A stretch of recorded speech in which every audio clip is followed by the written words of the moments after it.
They're still building their empire with different fear-mongering topics. The latest, of course, is cybersecurity and so on. You can say there's a variation of truth depending on who's looking at it, but there's also a physical truth, and that physical truth is or is not.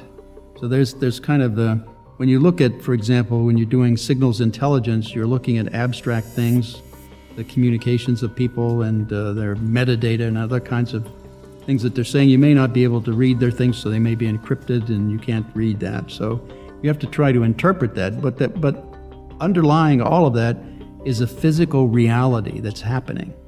Now, either that physical reality is happening or it's not, and that's the truth of it.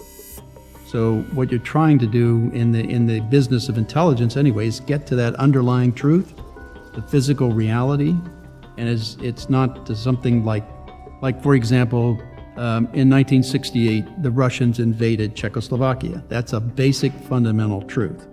That happened, and it's not open to interpretation. We've got the pictures from Life magazine, and we had all the intelligence of them and everything going in. So it wasn't something that was not. It was the basic bottom truth, and that's the kind of thing you try to get to, reliable physics of things that are going on, and basically things that no one would dispute, I would say. Freedom is, I would say, is when an individual feels that they have the opportunity to try and do anything they want to do. That's kind of the freedom, without hurting people, of course. You have to have limitations. You don't want to do things that will hurt other people, but you have the freedom to be creative and innovative in your own way, in your life, and take it wherever you want to take it. The problem is when you lose truth, you get into realms of deception and manipulation, and that is what destroys freedom. I mean, you can't really say you're free if you're being manipulated and being given false information to make judgments on. So you're fundamentally in the form of an electorate. You're an uninformed electorate or a disinformed electorate. So you lose your freedoms at that point. So here's your social network. You phone your mother, you phone your daughter, you phone your friends, your business partners. You go to work and you telephone the same people but in different directions. So you get all those things into a network, and that's called your social network. And the same then applies to the internet, who you communicate with, or on Facebook, who you communicate with, and so on, or any communications means or media. It also applies to financial transactions when you use credit cards or write a check or pay a bill electronically. All those account-to-account transactions are a network for financial operations for you. And the same is true with travel. If you're going overseas, your passport number is identified, where you're going, what planes you get on, when you leave, when you arrive, all that's laid out, and that shows your travel network. Right, and actually they can take your address book off your internet or off your computer and lay out your whole network there using that data too.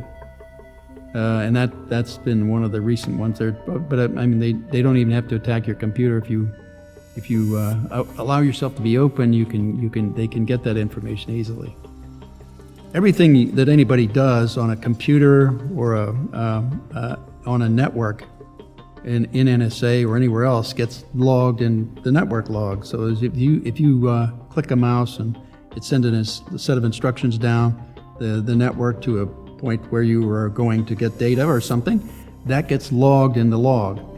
So we wanted to put together an automated process to analyze the log in near real time to be able to say what people are doing on the network as they did it. So in other words, if somebody came on the network and started to download all kinds of files, we would pick that up within milliseconds of it happening. And after a point alert to that, and for example, Snowden, if we had that in process, online, we wanted to monitor everybody in the world, so we would have included Snowden or anybody in the world, anywhere in the world, who was coming on the NSA network. If they came on and started to do something, we would know about it and be able to learn about it. So if that had been running, Snowden couldn't have done what he did without being picked up almost immediately. So after that, why, to me, that was the last straw that told me my government was so corrupt, there was not much left of it worth saving. So I had to do whatever I could do to expose it and get it out to the people, the fourth estate, out to the public, and get outside of government, because obviously all they were going to do was cover up for the crimes they've been committing. Well, metadata is like it gives you the big picture of what you're doing. It shows your entire community of who you're interacting with and who you're dealing with in certain issues. If you're in a work environment, it has to do with your work. If you're at home, it does with your family. These are like subsets of your social network. And that shows you the involvement, the extent of involvement that you're involved in. For example, the IRS can look into that database and see if someone is involved with the Tea Party. Anybody in the country, they can check that out to see if they're involved with that Tea Party, because they've got all those relationships already tagged and labeled and filed. So it wouldn't be difficult at all to be able to see if they're involved and whether they can make that decision, like I'm sure the people in the IRS did, as to whether or not they wanted to slow roll or delay their getting 501c3 status, which is fundamentally what they did. So, I mean, these are the kinds of things you can do with that kind of data, and it's just a total subversion of the rights of everyone.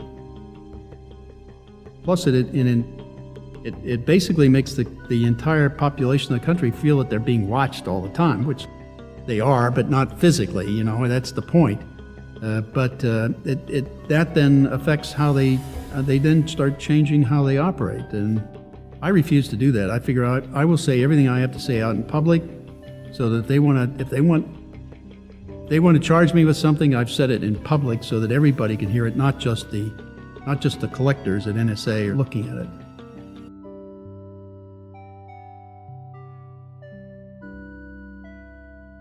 Help by spreading this message. Share with your friends, leave a like and subscribe if you haven't done so already. Turn on notifications to stay updated.